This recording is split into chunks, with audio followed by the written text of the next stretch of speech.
Coucou, coucou, coucou.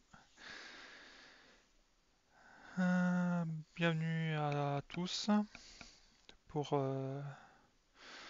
cette nouvelle émission de l'actuelle news. Je sais même plus dire le nom. Bah écoutez, je vous souhaite une bienvenue. Aujourd'hui, actualité très chargée et surtout beaucoup sur le signe, vous allez voir, de Bethesda et notamment de Fallout, puisque vous savez qu'il y a une série qui est sortie et que ça a permis au jeu Fallout jusqu'au premier. Et là, il faut le dire, même le premier a un regain de succès à cause de la série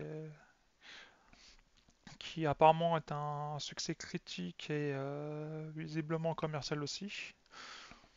Vu le nombre de gens que je retrouve sur notamment les réseaux sociaux qui me disent l'avoir vu et qui l'apprécient mais énormément.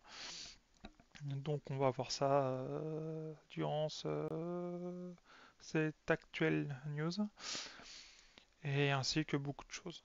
Donc voilà, je vous souhaite encore une fois la bienvenue, puis on commence.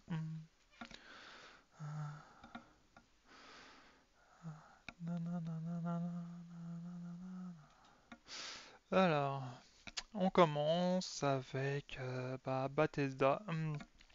Qui a retiré l'outil anti-piratage des nouveaux de la version PC de Ghostwire Tokyo. Il était temps. Environ un an après sa sortie, Ghostwire Tokyo recevait une mise à jour majeure en avril 2023. En plus d'ajouter un nouveau mode Rogue Lite, le titre de Tango Gameworks recevait également la technologie anti-piratage des nouveaux. La mauvaise update.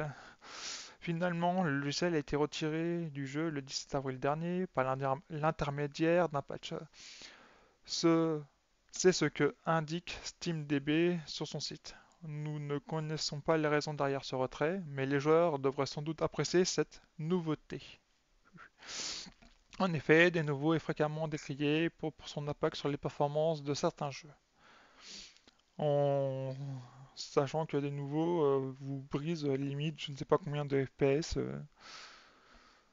Alors, c'est une bonne nouvelle, merci Bethesda. Je dirais un an après la sortie du titre.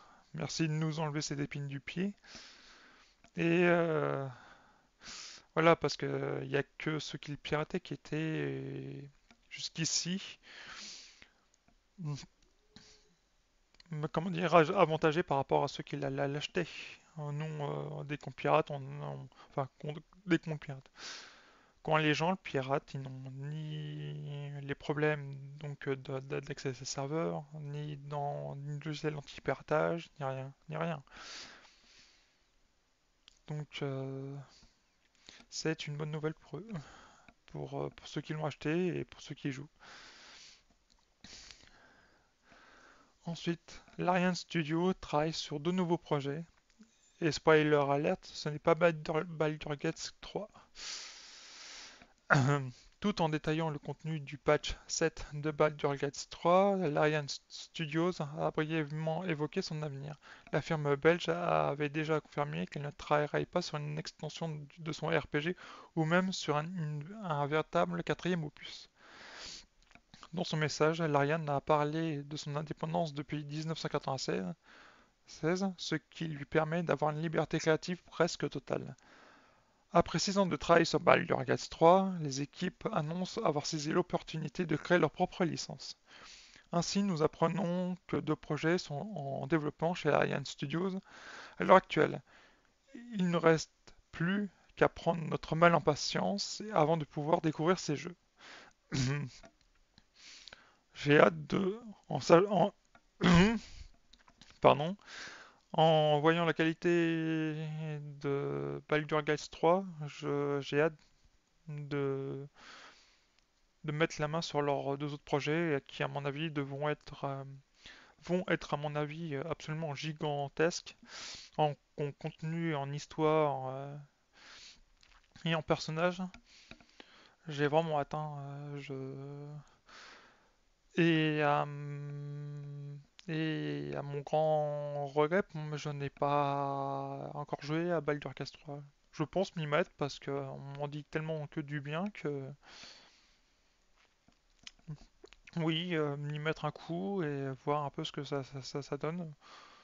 Voir de moi-même à quel point ce jeu est excellent. Mm. Mais j'ai un peu peur du côté un peu, comment dirais-je,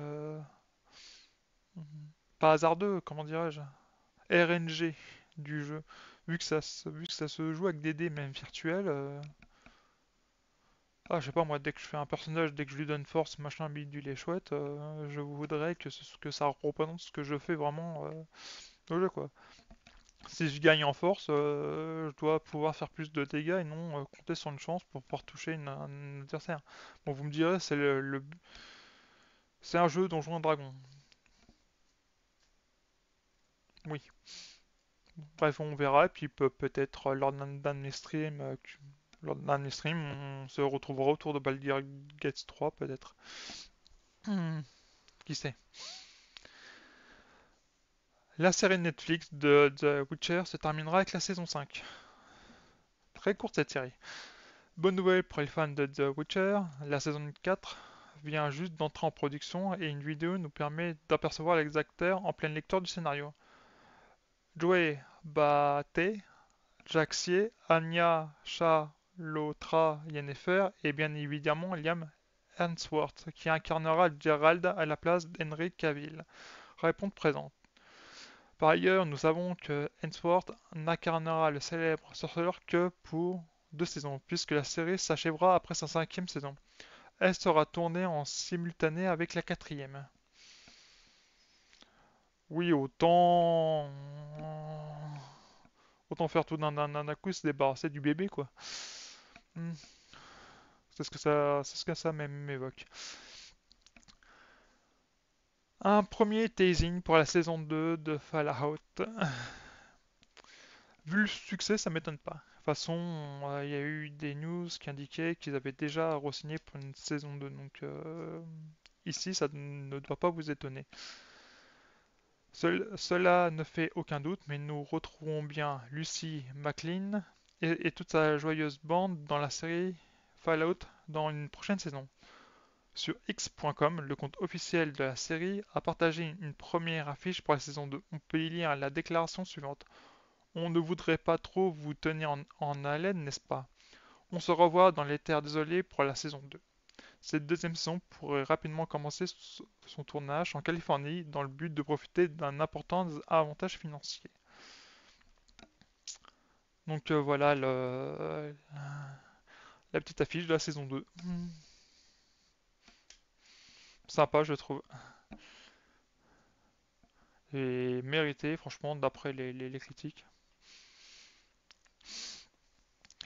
Kena Bridge of Spirits s'apprête à sortir sur Xbox Series, donc la SX. C'est en septembre 2021 que Kena Bridge of Spirits a été lancé sur PlayStation et PC. Presque 3 ans plus tard, l'excellent jeu action-aventure d'Amber Lab semble enfin prêt à ravir les joueurs Xbox. En effet, l'organisme de classification américain ISRB vient d'évaluer le titre sur Xbox Series. Si le studio n'a pour le moment fait aucune annonce officielle, on peut supposer que cette version sera rapidement confirmée. Une annonce en juin, durant la conférence Xbox, n'est pas à exclure. Ouais, celle qui se déroulera le 9 juin, si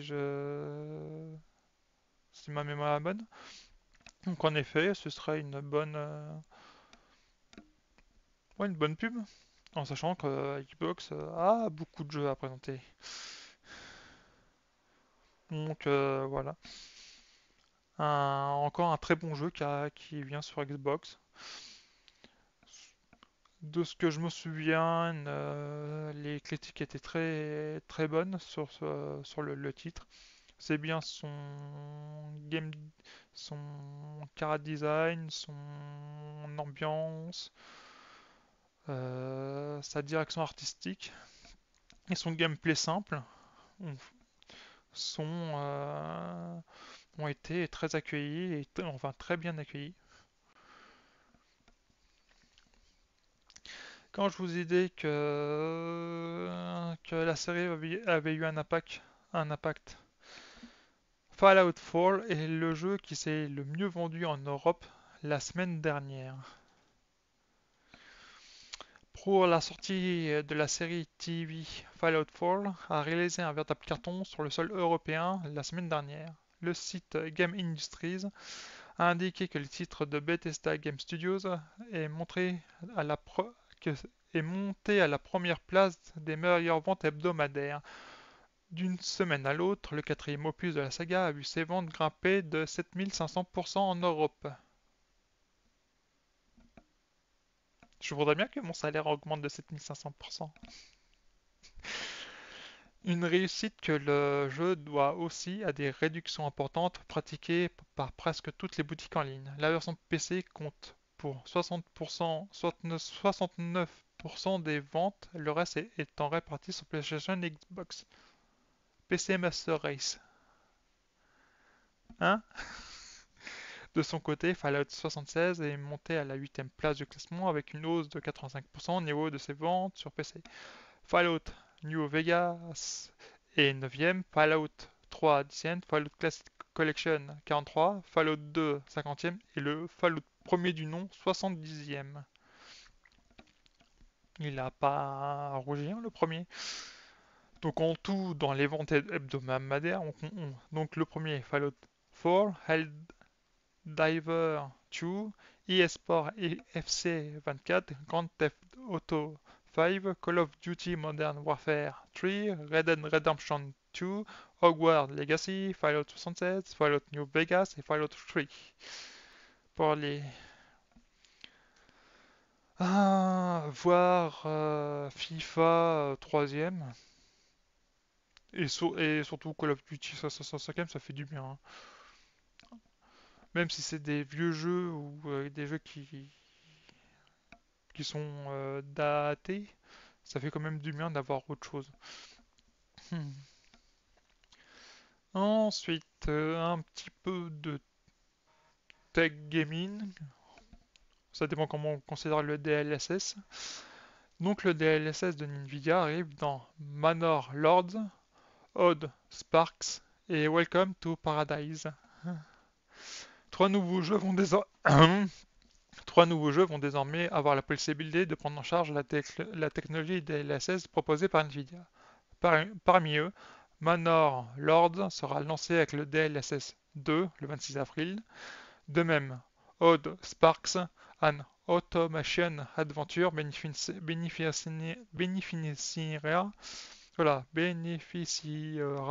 du DLS 2 et du DLAA dès le 24 avril. Cependant, il y en a un qui pourrait profiter de ces fonctionnalités dès maintenant. Welcome to Paradise, qui se voit également doté du DLSS 2 et du DLAA dans sa dernière mise à jour. Décidément, avec les ANA, il y a un peu de mal. Bah écoute, tant mieux pour ceux qui jouent à ces jeux. Ils pourront profiter d'un jeu beaucoup plus fluide sur PC. Et par contre, c'est le 2 moi qui me dérange. Pourquoi pas le 3 qui offre de bien meilleures performances que le 2, voire le 3.7 qui, en plus d'améliorer les performances, améliore la qualité d'image, surtout sur les objets très lointains. Mais bon, c'est quand même une bonne nouvelle. Maintenant, news anime. L'anime Captor Sakura fête ses 25 ans chez Furyu. La gamme F Next du fabricant Furyu fête le 25e anniversaire de l'anime Card Captor Sakura avec une jolie figure de collection qui évidemment représente Sakura Kimonoto. Voilà ce qu'elle donne. Cette statuette en PVC, ABS et acier inoxydable, Sakura a été fidèlement reproduite dans une pose ultra dynamique et pétillante où elle vous regarde avec ses grands yeux ronds et vous adresse son sourire innocente tout en compagnie de Kero-chan bien sûr. Les fans apprécieront aussi la reconstruction des reflets sur ses cheveux, les nuances de son uniforme, la précision de ses rollers et les accessoires tels que son étui à bâton, son cartable ou encore le socle reproduisant les pétales de cerisier qui dansent dans les airs. Sculpté à l'échelle Sculptée à l'échelle 1/7 pour une hauteur environ de 17,5 cm, la figurine devrait débarquer en Europe vers la fin du mois de mars 2025, environ 242 € et peut notamment être dénichée en France sur la boutique en ligne de notre partenaire Mangatori. Donc allons-y, faites Mangatori sur Google, donc Mangatori. Et vous devriez trouver la figurine sûrement en précommande. Et franchement, la figurine, elle est toute jolie. Moi, après, faut être fan, hein, mais on peut reconnaître des auteurs français présents au Paris Fan Festival, événement dédié à la pop culture dans son ensemble, qui se tiendra la semaine prochaine au parc des expositions de la Porte de Versailles. Le Paris Fan Festival accueillera plusieurs auteurs français. Du côté des éditions Kana, ce sont Elsa Brandt, Save Ma Fille Si, par le pouvoir des dessins animés, Myrtis, Johan Vornier, Silence, et et Tipiu, les héritiers d'Agion, par nom si je prononce très mal, qui sont présents pour rencontrer leurs lecteurs et assurer des séances de dédicaces. Si Elsa Brandt et Johan Vormier ont eu l'occasion de rencontrer leur lectorat de nombreuses reprises, ce sera une première pour T-Pew, dont le premier tome de la série, Les Héritiers d'Algion, paraîtra le 31 mai. Du côté, les éditions Pika, cousins, les cousins Lemaire seront réunis pour retrouver leurs lecteurs, eux aussi. Renaud Lemaire, donc Dreamland, et Romain Lemaire et Vert Dark seront en dédicace dès 13h30 sur chacun des jours du salon. Le Paris Fan Festival se tiendra les 27 et 28 avril à la porte de Versailles.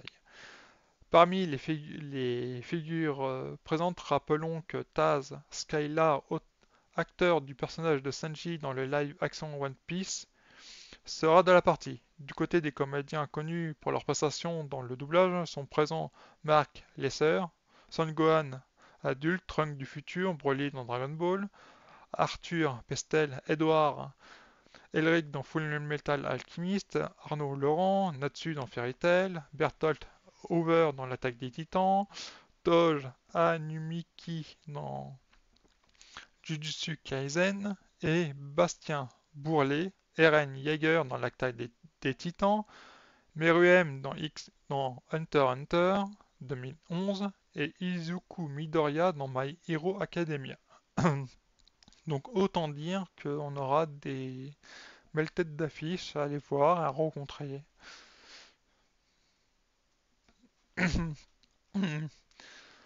Le studio Ghibli recevra une palme d'or d'honneur.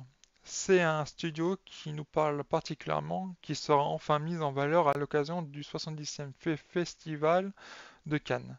Le studio Ghibli recevra pour l'occasion une palme d'or d'honneur. C'est la première fois que cette récompense est un prix collectif. Porté par son trio fondateur, Hayao Miyazaki, Feu, Isao Takahata et Toshio Suzuki à la production et ayant également vu émerger bien d'autres talents comme Hiromasa Yonabayashi et Goro Miyazaki, ou encore Yoshifumi Kondo, qui nous quitta bien trop tôt. Le célébrissime studio japonais a en presque 40 d'années d'existence marqué son empreinte, l'imaginaire collectif, l'histoire et de l'animation, plus généralement du cinéma. À travers de nombreuses œuvres à la réalisation souvent grandiose et aux thèmes récurrents forts, et toujours aussi célébrés au fil du temps, du château dans le ciel jusqu'au récent garçon et le héros, en passant par mon voisin Totoro, le tombeau des Lucioles, Princesse Mononoke, le voyage de Chihiro, Arrietty et bien d'autres, il s'agit d'autant d'incontournables qu'il convenait enfin de célébrer sur la croisette. À l'annonce de cette palme d'honneur, le cofondateur du studio, Monsieur Suzuki, a adressé un message. Je suis vraiment honoré et heureux que le studio reçoive la palme d'or d'honneur. Je remercie le Festival de Cannes du fond du cœur. Il y a 40 ans, Hayao Miyazaki, Isao et moi-même avons créé le studio Ghibli avec le désir de proposer des films d'animation de haut niveau et de grande qualité aux enfants et aux adultes de tout âge. Aujourd'hui, les spectateurs du monde entier peuvent voir nos films et de nombreux visiteurs se rendent au musée Ghibli à Mitaka et au parc Ghibli pour découvrir par eux-mêmes l'univers de nos films.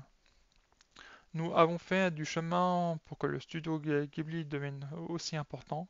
Bien que Miyazaki et moi nous ayons pris de l'âge, je suis certain que le studio Ghibli continuera à relever de nouveaux défis sous l'aide d'équipes qui perpétueront l'esprit de l'entreprise. Je serais ravi que vous continuiez à vous intéresser à nos réalisations. Une, euh, une, une annonce pleine d'humilité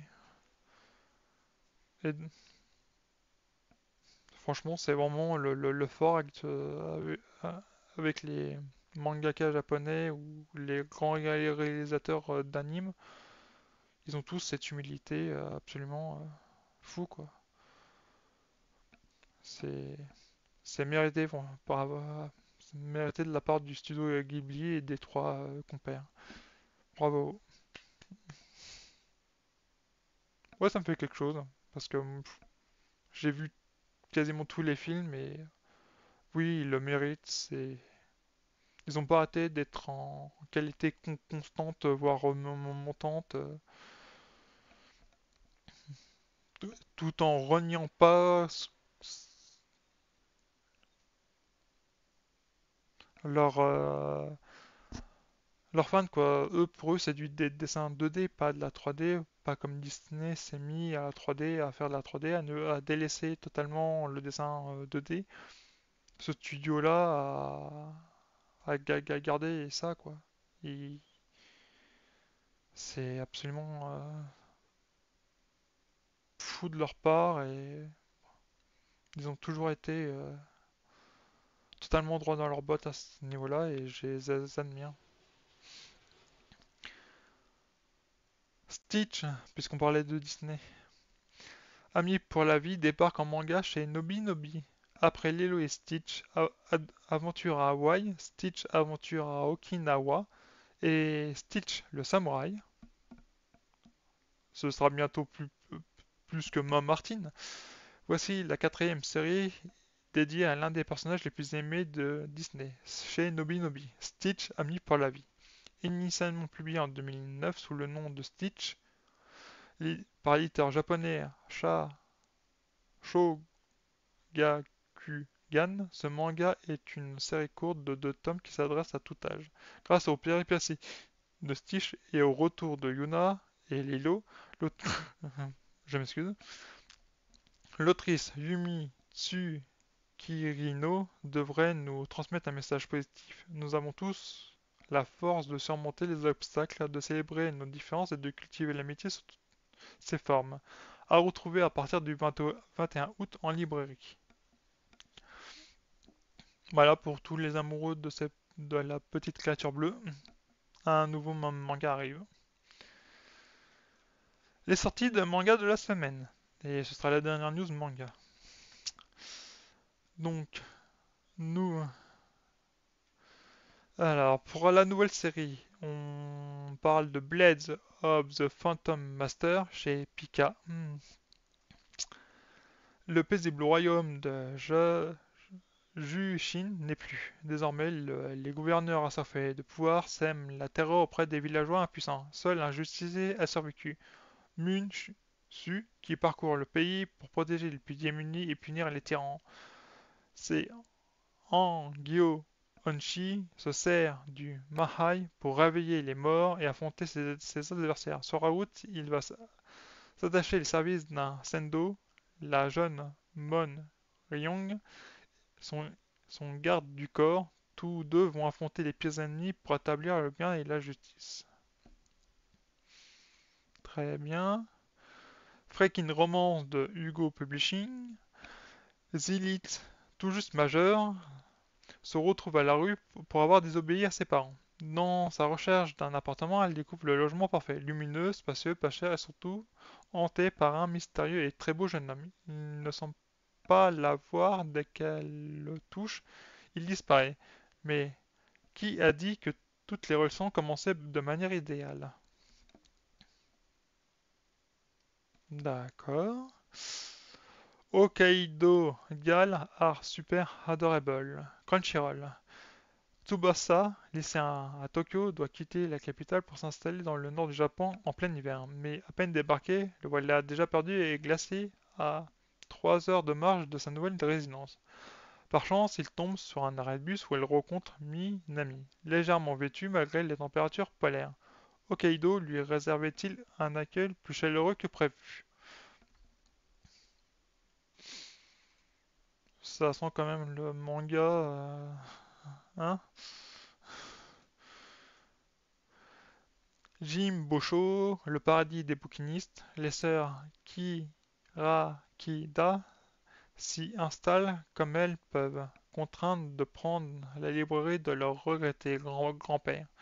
Véritable mine d'or pour les collectionneurs, elle abritait des chefs-d'œuvre de l'édition à un certain et certains semblent prêts à tout pour mettre la main sur ces trésors de la littérature. Entre la gestion de la librairie pour Tsugumi, les soirées arrosées et les peines de cœur d'Ishika, et la vie de lycéenne rebelle de Minoru, le quotidien déjà en couleur de ces trois jeunes filles risque pas d'être de tout repos.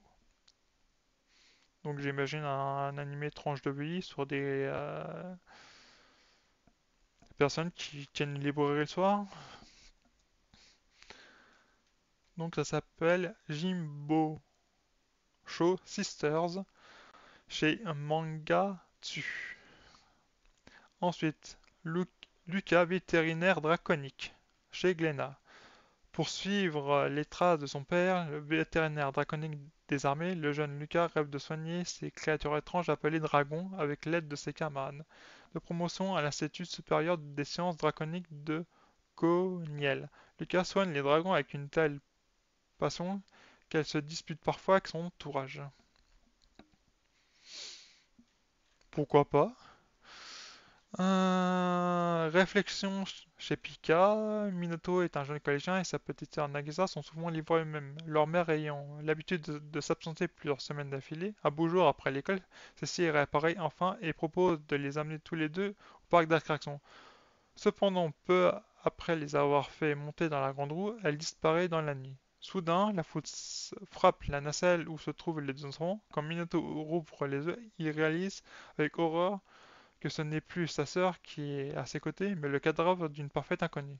Pire encore, le reflet dans la vitre n'est plus le sien, mais celui d'un meurtrier effectivement recherché par la police. Chaud.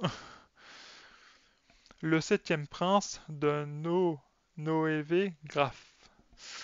Liol est le septième prince du royaume Saloum, une lignée puissante, un talent magique inné et beaucoup de temps libre pour étudier. De quoi faire de lui l'un des plus grands mages de tous les temps. Et ça tombe bien, passionné de magie depuis sa précédente vie, il est mort brutalement en regrettant de ne pas avoir eu la chance de maîtriser son art. Cette réincarnation sera l'occasion de prendre sa revanche. Un isekai de nouveau, hein? Sauf que c'est un isekai où le héros se réincarne en lui-même. Et qui apprend... Oui. Tode Shinot Her de Meyam.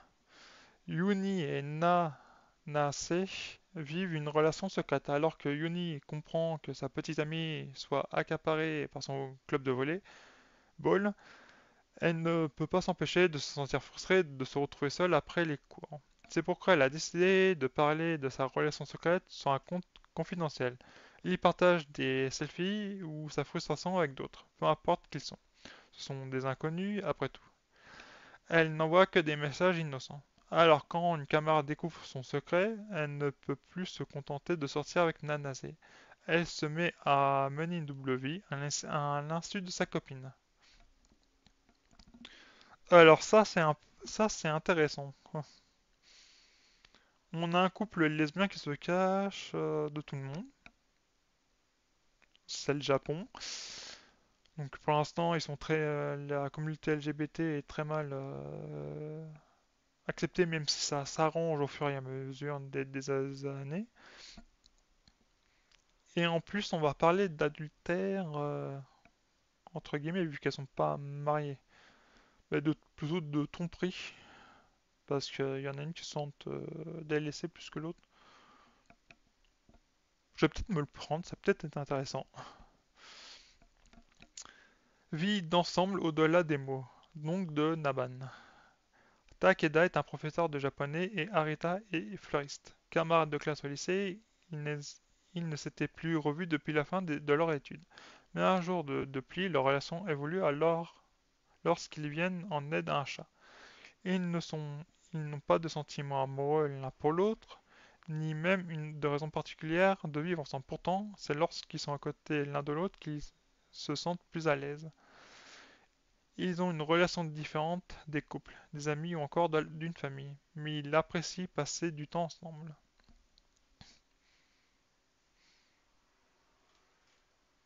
Ouais, ou comment redéfinir les relations entre humains, quoi. On est juste bien ensemble, on est juste content de se voir, et voilà. Ensuite, dans les one-shots, les amis du soir d'Atelier A K Tombo. Après, je t'appelle. Après, je te rappelle demain, les amis du soir, et le second volume de la trilogie de manga érotique Naoki Yamamoto. Yamamoto, oui, j'avais bien dit. Les recueils regroupent 7 nouvelles histoires courtes mettant en scène des personnages en quête d'eux-mêmes ou quelque peu abîmés par la vie et pour qui le sexe va agir comme une libération. Mhm. Se reconstruire avec, d'accord. Devenir enfin soi-même, Glenna. Yuna Hirasawa s'est rendue en Thaïlande pour subir une chirurgie de réinitialisation sexuelle. Cependant, ce processus s'est révélé bien plus éprouvant qu'elle n'a imaginé. Cet essai autobiographique retrace le parcours de l'autrice, qui souffrait d'un TIG, trouble de l'identité du joueur, pour enfin être en adéquation avec elle-même. Entre son accueil à l'hôpital par les médecins et ses douleurs et les mauvaises surprises, elle raconte son expérience personnelle dans les moindres détails. Bah, décidément, au Japon, ça m'étonne de voir autant de... Ah oui. L'enfant Frankenstein, Huber, Tetsuo, jeune employé modèle et en pleine dépression, affecté par la mort brutale de sa directrice bien-aimée, il perd peu à peu pied avec son quotidien de jeune cadre ambitieux. Suite à cet événement traumatique, Tetsuo est subitement assailli par le fantôme d'une jeune femme ensanglantée. À tout moment de la journée, terrifié et harcelé en permanence, il demande de l'aide à un psychanalyste. Qui est cette jeune femme vraisemblablement morte il y a longtemps? A-t-elle fait partie de la vie de Tetsuo? Quel triste événement a pu conduire à sa mort? Le professeur qui lisait des histoires d'amour, de Car Factory. John Woo est un gentil professeur d'université d'âge moyen qui vit avec sa fille aînée, Ji Kyun. Un jour, lorsque son roman préféré est soudainement annulé, il écrit impulsivement une lettre de fan à l'auteur, qui souffre de syndrome de la page blanche et lui demande de le rencontrer pour l'aider à écrire. Les deux se rencontrent et, au cours de leur conversation, John Woo se souvient accidentellement d'un livre et du nom d'un ancien auteur, et John Woo révèle involontairement son secret. Star Wars, gardien des Wills, de chez Nobi Nobi. Blaze Malbus et Shi-Ru Imwe, deux gardiens des Willis, veillant sur le temple du Kyber de Jeddah, espèrent maintenir la paix dans leur ville sainte. Mais cet idéal est mis en danger par la présence de plus en plus oppressante de l'Empire. So Guerra leur propose alors un moyen d'aider Jeddah. Jusqu'à quel point Baze et Shiryu sont-ils prêts à compromettre leur idée pour obtenir la paix? Le plan de Sceaux n'est-il pas trop dangereux pour réussir?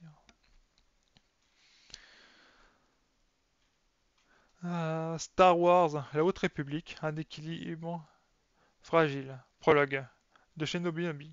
Bien avant que les Nili menacent la République, une rencontre inattendue lors de l'exploration de la bordure extérieure a mis les chevaliers de Jedi en péril. Une rencontre si étrange que ses répercussions se font encore ressentir dans la galaxie. 50 ans avant que le flambeau stellaire devienne un phare rassurant, dans la bordure extérieure, la galaxie dissimulait d'innombrables mystères et menaces inconnues. La lointaine planète Banshee demeure inexplorée alors lorsque le jeune Jedi Wookiee Arkoff se rend sur Daha afin d'aider ses confrères Jedi à combattre la secte de la Voie de la Main Ouverte. Ensuite, les séries terminées. Mon fils semble avoir été réincarné dans un autre monde. 5 tomes chez Manabook. Fervent, fervent lecteur de light novel et d'isekai, le fils de Mio Hayama décède dans un tragique accident de la route. Cette dernière reste cependant convaincue qu'il est encore bien vivant dans l'un des autres univers, qu'il est maintenant. Aidée par d'un ancien camarade de classe, lui-même amateur de ce genre de lecture, elle compte bien apprendre un peu plus sur les lois qui régissent cette littérature et trouver un moyen de rejoindre son fils. Quitte à se faire poignarder, se noyer dans son bain ou encore traverser un miroir. Mais est-ce bien là l'histoire? Pourquoi Mio s'entête-t-elle dans une idée qui semble dénuée de tout sens? Pourquoi a-t-elle quitté son domicile et refuse-t-elle de parler à son mari? Professional Desire, cet homme chez Soleil. Rin est une chargée d'édition prenant son travail très à cœur. Seule ombre au tableau, elle ne peut pas encadrer Satoshi, son collègue adulé par tous. Un jour poussé par une conscience professionnelle aiguë, Rin lui tend des esquisses de scène très osées et exige qu'il les joue avec elle. Pris dans une guerre d'ego, les deux collègues vont tomber dans une spirale de rencontres secrètes, torrides, un brin sadique. Ouais. Ensuite, on termine avec de la news tech. Et MSI présente deux nouveaux écrans gaming LCD à 150 et 380 euros. Oui, vous avez remarqué que moi j'arrondis, hein. Je me- MSI semble être en très bonne forme en ce qui concerne les moniteurs de jeu depuis quelques mois. Cela ne nous surprend donc pas lorsque nous apprenons l'annonce de deux nouveaux écrans LCD. Commençons par un écran gaming incurvé de 31,5 pouces, offrant une résolution WQHD et équipé d'un panneau VA. Il propose également un taux de rafraîchissement de 170 Hz et un temps de réponse rapide de 1 milliseconde. Donc cet écran, c'est le G32 CQ5P. pour ceux qui veulent. Ensuite, nous partons au G255F, terminant avec un moniteur de 24,5 pouces offrant une résolution Full HD utilisant la technologie rapide IPS. Il bénéficie également d'un taux de rafraîchissement de 180 MHz, non, 180 Hz et d'un temps de réponse de 1 milliseconde. Le G250F est disponible uniquement sur Amazon au prix de 150 euros. Pour ce qui est du G32CQ5P, il est proposé à 380. Donc aux amateurs, si vous voulez un nouvel écran. Alors le 24 pouces, je dirais qu'il est plus fait pour comme second écran. Si vous faites du streaming, il est juste pas parfait. Et après. Mais bon, on peut trouver des écrans des écrans secondaires pour streaming à 50 voire moins de 100 euros. Donc à vous de voir. À vous de voir. Et ce sera tout pour le moment.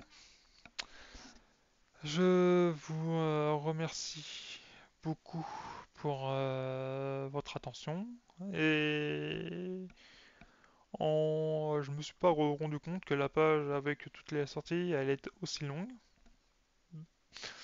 À moins que ça vous ait pas dérangé, donc c'est que là, bah, dites-le moi dans les commentaires sur la vidéo YouTube ou alors tout de suite en comment ou alors en chat. Et je vous diffuserai la rediffusion de cette émission à 19 heures sur YouTube. En vous remerciant très chaleureusement de votre temps passé avec moi. Je vous remercie et je vous souhaite une bonne après-midi. Nous on se retrouve après à 18h30 pour 3 heures de streaming, voire 4. Je sais pas, on va peut-être être un peu plus gourmand. Et, et je vous souhaite si vous n'êtes pas là, je vous souhaite une bonne après-midi puis un bon week-end. On se retrouve samedi et dimanche pareil pour l'actuel news à 12h45. Et après, tout de suite pour un streaming de l'après-midi de jeux en votre compagnie. Je vous remercie. Au revoir.